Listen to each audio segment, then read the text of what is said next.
कार्यक्रमका सभापति महोदय, यस कार्यक्रमका प्रमुख अतिथिज्यू र यसमा आसन सम्पन्न अतिथिज्यूहरू र मिडियाकर्मी मित्रहरू, यहाँ सबैलाई क्रिस्चियन अभिवादन, जय मसीह, मेरी क्रिसमस अनि आउने लागेको नयाँ वर्षको धेरै धेरै शुभकामना पनि यहाँलाई टक्राउन चाहन्छु। आज हामी यस ठाउँमा विशेष गरिकन क्रिसमस शुभकामना आदान प्रदान तथा एउटा प्रेम भोज प्रतिभोज लिनको निम्ति आफ्ना विचारहरू यहाँ राख्नको निम्ति भेटघाट गर्नको निम्ति यस ठाउँमा हामी भेला भइरहेका छौँ। हामी अझै पनि डराउनु पर्ने अवस्थाहरू छ। अहिले संसारभरि हामीले हेऱ्यौँ भने अनि संसारभरि धेरै मानिसहरूले क्रिसमस सेलिब्रेसन गरिरहेको कुराहरू देखिरहेका छौँ। अनि युरोपमा अहिले यो नयाँ भेरिएन्ट फैलिएको कारणले गर्दाखेरि धेरै जमघट नगर्नु, चर्चमा नआउनु, सङ्गतिहरू नगर्नु, क्रिसमसका ठुल्ठुला जमघटहरू नगर्नु भनेर रोकिएको कारणले जर्मन लगायत कतिवटा देशहरूमा चाहिँ जुलुसहरू गएको कुराहरू पनि हामीले सुनिरहेका छौँ। यस प्रकारको स्थिति छ। एकातिर हामीलाई वर्तमान अवस्थामा यो जुन अहिले आएको नयाँ रोगले धेरै गाह्रो बनाएर हाम्रा यस्ता ठुल्ठुलो कार्यक्रमहरू गर्नलाई, जमघटहरू गर्नलाई, भेटघाटहरू गर्नलाई, सेलिब्रेसनहरू गर्नलाई बाधा दिइरहेको छ भने अनि अर्कोतिर हामी अल्पसङ्ख्यकहरूलाई जुन प्रकारले हामीले सरकारी छुट्टी पाउनुपर्ने अनि सरकारबाट हामीले मान्यता पाउनुपर्ने, हामीलाई रिकग्निसन हुनुपर्ने ती कुराहरू पनि भइरहेको छैन। अनि त्यसले गर्दाखेरि हुन त यसपालि शनिबार परेको कारणले हामीलाई क्रिसमसको छुट्टी चाहिन्छ, हामीलाई पनि अरूलाई सरह छुट्टी चाहिन्छ भनेर अनि ज्ञापन पत्र दिने समय त पक्कै पनि यसपालि छैन। हामीले धेरै मन्त्रीज्यूहरूलाई भेट्यौँ, ठुल्ठुलो नेताहरूलाई भेट्यौँ, ठुल्ठुलो व्यक्तिहरूलाई भेट्यौँ। अनि हामी धेरै क्रिस्चियनहरू छौँ, हाम्रो नानीहरू स्कुलमा पढ्छौँ। यहाँ हाम्रो आङ्काजी दाजु हुनुहुन्छ अनि उहाँले धेरै यो अल्पसङ्ख्यकहरूको बारेमा आवाज उठाइरहनु भएको छ। अनि क्रिसमसकै दिनमा, हाम्रो उत्सवकै दिनमा, चाडकै दिनमा अनि एक्जामहरू राखिन्छ अनि स्कुल जानै पर्ने बाध्यताहरू छ। यसले गर्दाखेरि जानी यस्तो कुराहरू गरिएको छ भनेर पनि कतिजनाले भनिरहनु भएको छ। हाम्रो आङ्काजी शेर्पा दाजुले पनि कुरा भनिरहनु भएको छ, हामीले पनि भनिरहेका छौँ। अनि यसपालि सायद त्यो कुराहरू भन्नु पर्दैन होला, शनिबार परेको छ, छुट्टी परेको छ। अनि अर्को कुरा चाहिँ हामी धेरै सङ्ख्यामा छौँ भनेर हामीले दाबी गरिरहेका छौँ। कतिजनाले 40 लाख भन्दैछन्, 30 लाख भन्दैछन्, अनि कसैले 20 लाख भन्दैछन्। कति छौँ यो सङ्ख्याको ठुलो कुरा होइन होला मेरो विचारमा, तर हामी जति छौँ थोरै हौँ, धेरै हौँ, ठुलो कुरा होइन होला। तर हामी यो देशमा छौँ, हामी यो देशका नागरिक हौँ। हामीले पनि आफ्नो उत्सव मनाउन पाउनुपर्छ, हाम्रो चाडपर्वहरू मनाउन पाउनुपर्छ, हाम्रो पनि रिकग्निसन हुनुपर्छ। सरकारले, देशले हामीलाई पनि चिन्नुपर्छ, मान्यता दिनुपर्छ र हाम्रा चाडपर्वहरूमा छुट्टी दिनुपर्छ, सेवा सुविधाहरू दिनुपर्छ। अनि कति ठाउँमा हाम्रा मानिसहरूलाई असुरक्षा भइरहेको छ, सानसाना कुराहरूमा पनि हाम्रो मान्छेहरूलाई पक्रने, धरपकड गर्ने कामहरू भइरहेका छन्। यस्ता कुरातर्फ पनि हाम्रा राजनीतिक दलहरूले, मानव अधिकार कर्मीहरूले, पत्रकार साथीहरूले यतापट्टि पनि ध्यान पुर्याउनुपर्छ भन्ने कुराहरू पनि म यहाँहरूको ध्यान आकर्षण गर्न चाहन्छु। साथसाथै हाम्रो थुप्रै चर्चहरू छन् अनि व्यक्तिगत नाममा दर्ता भएका चर्चहरू छन्, सम्पत्तिहरू छन्, त्यसको संरक्षण भइरहेको छैन अनि सरकारले त्यसको संरक्षण गरिदिएको छैन। आज हामीलाई चिन्ता परिरहेको छ, किनभने हामीले दुःख गरेर बनाएका, जग्गा किनेर चर्च बनाएका कुराहरू छन्, त्यसलाई हामीले कसरी संरक्षण गर्ने भन्ने कुराहरू पनि आज हुन सकिरहेको छैन। त्यस कारणले गर्दाखेरि अल्पसङ्ख्यक भएको कारणले कतिपटक अवहेलित भएर अनि अलिकति मान्यता नपाएर जिउनु परेका अवस्थाहरू पनि छन्। त्यस कारणले क्रिसमस मान्ने कुराहरू छ, सेलिब्रेट गर्ने कुराहरू छ, हामी क्रिसमस मनाउन चाहन्छौँ, सेलिब्रेट गर्न चाहन्छौँ, तर हामीले यी सबै कुराहरूबाट वञ्चित भएको कारणले गर्दाखेरि देशमा अलिकति हामीलाई कतिवटा उकुस मुकुस अवस्थाहरू छन्। त्यस कारणले गर्दाखेरि यो अहिलेको अवस्थामा हामीले क्रिसमस सेलिब्रेसन गर्न त्यति अलिकति हिचकिचाइरहेको अवस्थाहरू पनि छ। हामीले हेर्दाखेरि चाहिँ क्रिसमस विभिन्न व्यक्तिहरूले विभिन्न प्रकारले मनाइरहनु भएको छ। कसैले यसलाई एउटा परम्पराको रूपमा, ट्रेडिसनको रूपमा मनाइरहनु भएको छ भने, अनि कसैले क्रिसमसलाई एक प्रकारले चाहिँ यो यस्तो हो, यो धार्मिक गतिविधि हो, धार्मिक तवरले मनाउनुपर्छ भन्ने कुराहरू पनि छ। अनि कतिजना व्यक्तिहरूले चाहिँ सेलिब्रेसनको रूपमा, एक प्रकारले फेसनको रूपमा विभिन्न ठाउँहरूमा जाने, खाने, रमाइलो गर्ने, मनोरञ्जन गर्ने, मौज मस्ती गर्ने प्रकारले पनि क्रिसमस मनाइरहनु भएको छ। र यो क्रिसमस चाहिँ खासमा के हो त, यो किन मनाइन्छ, किन मनाउनुपर्छ, हामीले किन मनाउँछौँ, हामी क्रिस्चियनहरूले किन क्रिसमस मनाउँछौँ भन्ने कुराहरूमा चाहिँ यो के हो त क्रिसमस भन्ने सम्बन्धमा म विशेष 7वटा कुराहरू मात्रै भन्नेछु, म लामो बोल्ने छैन। पहिलो कुरा चाहिँ Christmas is the celebration for freedom and liberty. यो चाहिँ स्वतन्त्रता र छुटकाराको उत्सव हो। ख्रिस्ट येशू हामीले विश्वास के गर्छौँ, ख्रिस्ट येशू संसारमा मान्छे बनेर आउनुभयो अनि त्यस कारणले गर्दाखेरि छुटकारा दिनको निम्ति आउनुभयो है। इस्रायलका परमप्रभु परमेश्वरको प्रशंसा होस्, किनभने उहाँ आउनुभएको छ र आफ्ना मानिसहरूलाई उद्धार दिनुभएको छ।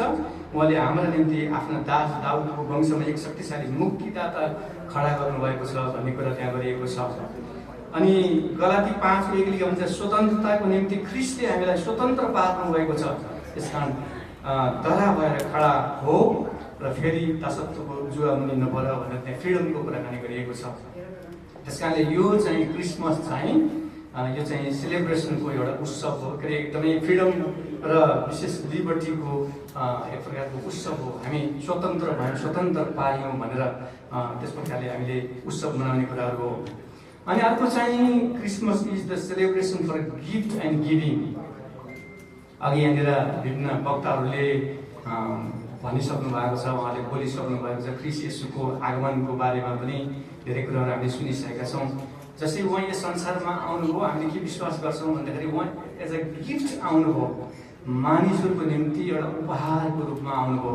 त्यस कारणले गर्दाखेरि धेरै चर्चहरूमा, क्रिस्चियन सोसाइटीहरूमा विभिन्न कार्डहरू दिने, उपहारहरू दिने, अनि विभिन्न व्यक्तिहरूलाई केही कुराहरू दिने, यो प्रकारको कुराहरू हामी गर्छौँ। त्यस कारणले गर्दाखेरि यो चाहिँ एउटा सेलिब्रेसन त सेलिब्रेसन हो, तर उपहार तथा दिवालीको उत्सव हो है। दिनुपर्छ, हामीले दिनुपर्छ भन्ने प्रकारको कुराकानीहरू हामी गर्छौँ।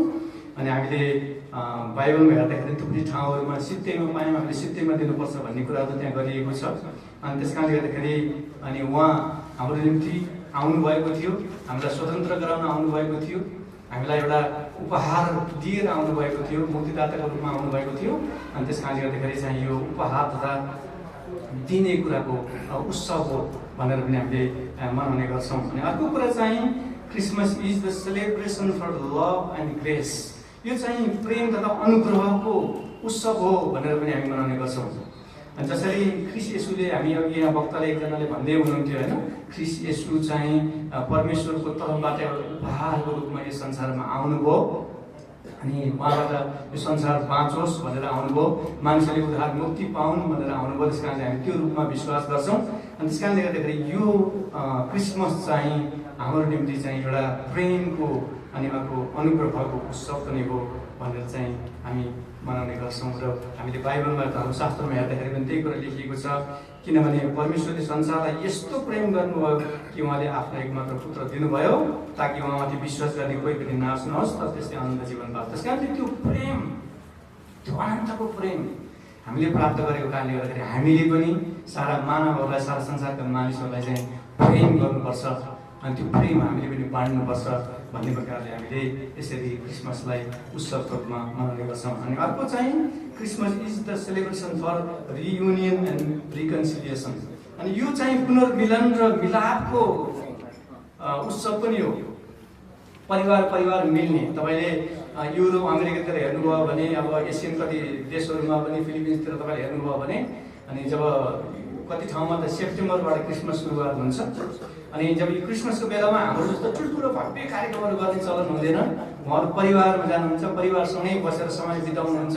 त्यस कारणले गर्दाखेरि यसलाई रियुनियन र रिकन्सिलिएसनको उत्सवको रूपमा पनि मनाइन्छ। त्यस कारणले गर्दाखेरि जसरी ग्याप थियो, मान्छे र परमेश्वरको बिचमा ग्याप थियो, त्यसलाई जोड्नको निम्ति एउटा साँगो बनेर उहाँ आउनुभयो र मिलापमा ल्याउनुभयो। त्यसै गरिकन हामीले पुनर्मिलापको काम गर्नुपर्छ अनि हामी चाहिँ रिकन्सिलिएसन, समाधानका कुराहरू गर्नुपर्छ र यो हाम्रो उत्सव चाहिँ, यो हाम्रो चाड चाहिँ त्यस प्रकारले मनाउनुपर्छ भनेर पनि हामी चर्चहरूमा, क्रिस्चियन सोसाइटीमा यस प्रकारले शिक्षा दिन्छौँ र यस प्रकारले सिकाउँछौँ र त्यस प्रकारले हामीले यसलाई मनाउने गर्छौँ। अनि अर्को चाहिँ Christmas is the celebration for forgiveness and thanksgiving. क्षमादान गर्ने र यसलाई चाहिँ कृतज्ञता प्रकट गर्ने एउटा उत्सवको रूपमा पनि हामी मनाउने गर्छौँ क्रिसमसलाई। अनि अर्को कुरा चाहिँ Christmas is the celebration for light and लाइफको कुरा गरिएको छ। अनि ज्योति तथा जीवनको उत्सवको रूपमा पनि हामीले यसलाई मनाउने गर्छौँ। यहाँ यसरी लेखेको छ, उहाँमा जीवन थियो र त्यो जीवन मानिसहरूको ज्योति थियो, त्यो ज्योति अन्धकारमा चम्कन्छ र अन्धकार त्यसमाथि विजय भएको छैन। त्यस कारणले गर्दाखेरि क्रिस्ट येशूलाई संसारको ज्योति भनेर चिन्ने गरिन्छ। त्यस कारणले क्रिसमस भनेको चाहिँ एउटा लाइट र लाइफको उत्सव पनि सेलिब्रेसनको भनेर हामी मनाउने गर्छौँ। अनि अर्को कुरा चाहिँ हामीले यो क्रिसमसलाई एउटा celebration for joy and happiness, हामीले होला हाम्रो थुप्रै दुःखहरू होलान्, पीडाहरू होलान्, समस्याहरू होलान्, थुप्रै कुरा छन्। अहिले हेऱ्यो भने अब धेरै कुरा हेर्नुभयो भने न बिजनेस राम्रोसँग चलिरहेको छ, न हामी परिवारसँग कसैसँग आफन्तसँग भेटघाट गर्न सक्छौँ, न खुलेर हामी कसै कहाँ जान सक्छौँ, न कोही हाम्रोमा आउन सक्ने अवस्थाहरू छ, हामी यताउता जान सक्दैनौँ, विदेश पनि जान सक्ने अवस्थाहरू छ। थुप्रै पीडाहरू छन्, थुप्रै समस्याहरू छन्, थुप्रै यस्ता अप्ठ्यारा परिस्थितिहरू छन्। तर पनि ती सबै कुराहरूलाई बिर्सेर हामीले यो उत्सवलाई मनाउनुपर्छ।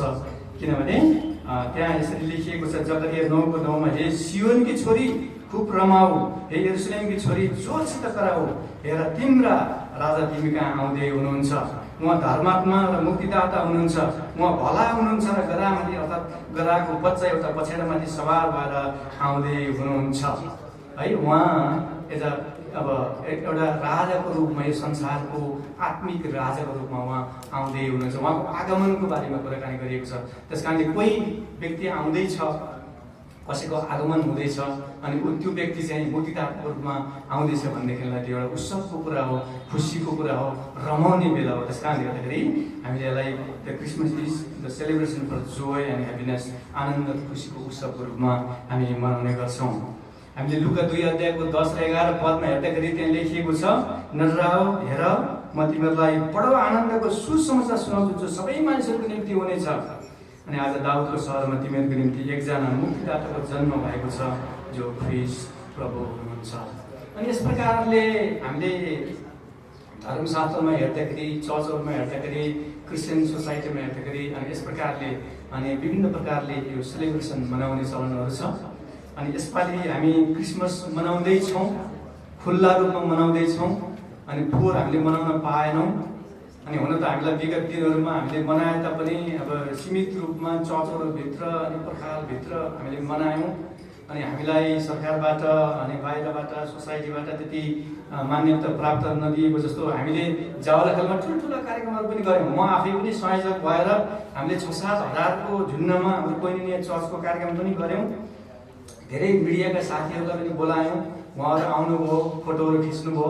तर हामीले पत्रिकामा हेर्दाखेरि सानो क्या एकजनाले मात्रै गाउँदै गरेको, अनि त्यहाँ सानो कुरा मात्रै, थोरै अंश मात्रै, थाहा छैन किन यस्तो प्रकारको कुराकानी भइरहेको छ।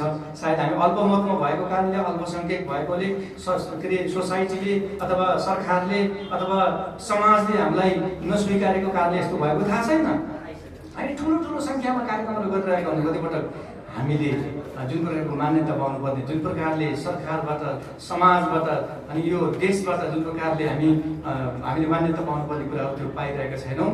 तर पनि हामीले साँच्चै नै परमेश्वरलाई धन्यवाद दिनुपर्ने अवस्था के छ भने यस्तो बेलामा पनि हामीले क्रिसमस मनाउन पाइरहेका छौँ, उत्सव मनाउन पाइरहेका छौँ। र आज हामी यसलाई जम्मा गर्दैछौँ। विभिन्न ठाउँहरूमा साथीहरूले यस प्रकारका कार्यक्रमहरू गर्दै हुनुहुन्छ। त्यस कारणले यहाँहरू सबैलाई म यही भन्न चाहन्छु, हामीले यो उत्सव मनाउँ, हामी मनाउँ, थोरै भए पनि मनाउँ, धेरै भए पनि मनाउँ, मान्यता पाए पनि मनाउँ, नपाए पनि मनाउँ। किनभने यो हाम्रो आफ्नो उत्सव हो।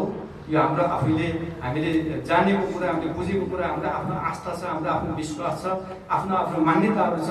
अनि त्यो मान्यता अनुसार हामी गर्दै जाउँ। अनि त्यस कारणले गर्दाखेरि म यहाँहरू सबैलाई अन्तमा यही कुरा भन्न चाहन्छु। अनि यसपालिको क्रिसमस, यो 2021 को क्रिसमस हामी सबैको निम्ति एकदमै आशिषमय बन्न सकोस् र परमप्रभु परमेश्वरले यहाँ सबैलाई धेरै धेरै आशिष दिनुभएको होस्। र मिडियाका साथीहरूलाई यही कुरा भन्न चाहन्छु, हाम्रा आवाजहरू धेरै दबिएका छन्, हाम्रा धेरै कुराहरू चाहिँ पछाडि परेका छन्, हामीले धेरै मान्यता पाइरहेका छैनौँ।